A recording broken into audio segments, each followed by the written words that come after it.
اللهم اغفر لنا لآبائنا وأمهاتنا. اللهم أعتق رقابنا ورقاب والدينا من النار. اللهم اغفر لنا للمؤمنين والمؤمنات والمسلمين والمسلمات وألف بين قلوبهم وأصلح ذات بينهم واهدهم سبل السلام اللهم إنك عفو تحب العفو فاعف عنا. اللهم إنك عفو تحب العفو فاعف عنا. فاعف عنا يا كريم، فاعف عنا يا رحيم، فاعف عنا يا أكرم الأكرمين. اللهم تقبل صيامنا، اللهم تقبل سجودنا وركوعنا برحمتك يا رب العالمين. اللهم إنك عفو تحب العفو فاعف عنا. اللهم إنك عفو تحب العفو فاعف عنا.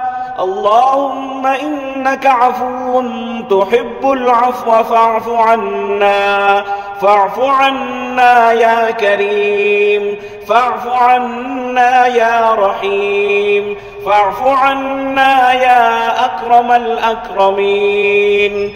اللهم اغفر لنا ما قدمنا وما أخرنا وما أسررنا وما أعلنا وما أنت أعلم به منا، إنك أنت السميع القريب برحمتك يا أرحم الراحمين. اللهم اهدنا فيمن هديت، وعافنا فيمن عافيت، وتولنا فيمن توليت، وبارك لنا فيما أعطيت. اللهم إني أعوذ بك من عذاب القبر ومن عذاب جهنم ومن فتنة المحيا والممات ومن شر فتنة المسيح الدجال. اللهم آنس وحشتنا في قبرنا. اللهم ارحمنا بالقرآن العظيم واجعله لنا إماما ونورا وهدى ورحمة.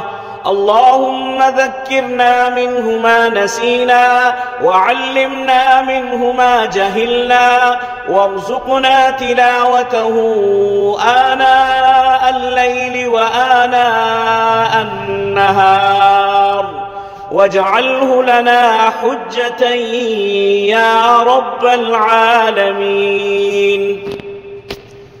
اللهم ارزقنا بكل حرف من القرآن حلاوة وبكل جزء من القرآن جزاء. اللهم ارزقنا بالألف ألفة وبالباء بركة وبالتاء توبة وبالثاء ثوابا وبالجيم جمالا وبالحاء حكمة وبالخاء خيرا وبالدال دليلا وبالذال ذكاء وبالراء رحمة وبالزاء زكاة وبالسين سعادة وبالشين شفاء وبالصاد صدقا وبالضاد ضياء وبالطاء طراوة وبالظاء ظفرا وبالعين علما وبالغين غنى وبالفاء فلاحا وبالقاف قربة وبالكاف كرامة وباللام لطفا وبالميم موعظة وبالنور نورا وبالواو وصلة وبالهاء هداية وبالياء يقينا.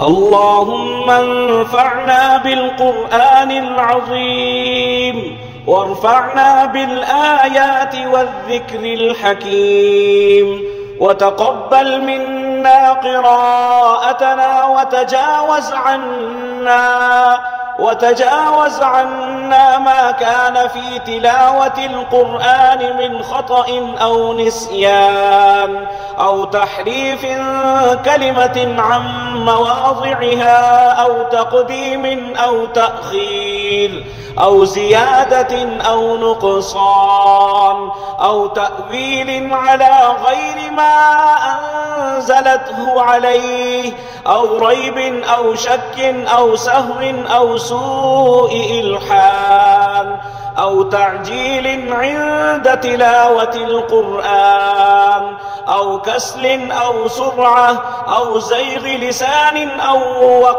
أو وقف بغير وقوف أو إدغام بغير مدغم أو إظهار بغير بيان أو مد أو تشديد أو همزة أو جزم أو إعراب بغير ما كتبه أو قلة رغبة ورهبة عند آيات الرحمة وآيات العذاب فاغفر لنا ربنا واكتبنا مع الشاهدين. اللهم نور قلوبنا بالقرآن وزين أخلاقنا بالقرآن ونجنا من النار بالقرآن وأدخلنا في الجنة بالقرآن. اللهم اجعل القرآن لنا في الدنيا قرينا وفي القبر مونسا وعلى الصراط نورا وفي الجنة رفيقا ومن النار سترا وحجابا وإلى الخيرات كلها دليلا. فاكتبنا على التمام وارزقنا أداء بالقلب واللسان وحب الخير والسعادة والبشارة من الإيمان. وصلى الله تعالى على خير خلقه محمد وآله وأصحابه أجمعين. اللهم إني أسألك العفو والعافية في الدنيا والآخرة. اللهم إني أسألك العفو والعافية في ديني ودنياي وأهلي ومالي. اللهم استر عوراتي وآمن روعاتي. اللهم احفظني من بين يدي ومن خلفي وعن يميني وعن شمالي ومن فوقي وأعوذ بعظمتك أن أغتال من تحتي برحمتك يا أرحم الراحمين. اللهم يا شافي الأمراض اشف مرضانا ومرضى المسلمين. اللهم أيد الإسلام والمسلمين. اللهم انصر الإسلام والمسلمين. اللهم انصر جيوش المسلمين أينما كانوا ومن كان. اللهم ربنا آتنا في الدنيا حسنة وفي الآخرة حسنة وقنا عذاب النار. اللهم أعنا على ذكرك وشكرك وحسن عبادتك. اللهم أجرنا من خزي الدنيا وعذاب الآخرة. اللهم استرنا بسترك الجميل. اللهم استرنا بسترك الجميل. اللهم ارحمنا بالقرآن العظيم وارحمنا بالنبي الكريم. اللهم أعنا على ذكرك وشكرك وحسن عبادتك. اللهم اكفنا بحلالك عن حرامك وأغننا بفضلك عمن سواك. اللهم يا شافي الأمراض اشف مرضانا ومرضى المسلمين. ربنا آتنا في الدنيا حسنة وفي الآخرة حسنة وقنا عذاب النار.